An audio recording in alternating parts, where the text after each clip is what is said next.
At the start of the pandemic, the success of many conservation efforts in Africa became increasingly in doubt as global tourism shutdowns ended the trade in trophy hunting and phototourism alike.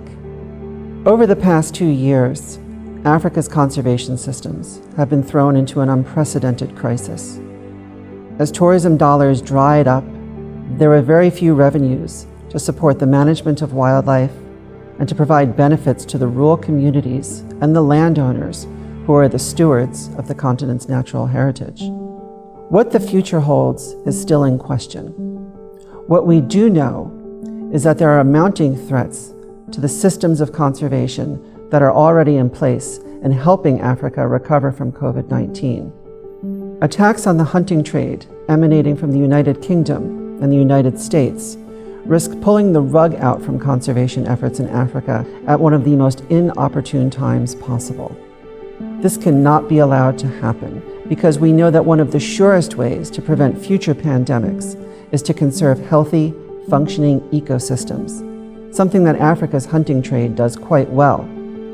It is offensive that people in the United States and the United Kingdom who have never been to Africa, who don't live with its daily realities, feel they are qualified to decide how the continent's wildlife should be conserved.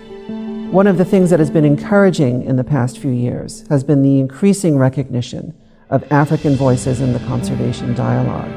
We're seeing more and more communities speak out in defense of the conservation successes they have delivered through the sustainable use of wildlife.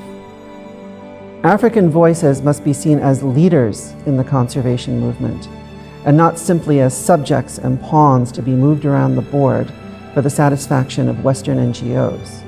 It's understandable that people may be shocked to see African wildlife being hunted. But more important is what they don't see, that the hunted wildlife goes to feed people and is an important source of food security in many rural communities, that the revenues from hunting help support community development projects, including wells, schools, and clinics, as well as providing cash incentives to rural communities to live with dangerous game such as elephants and lions.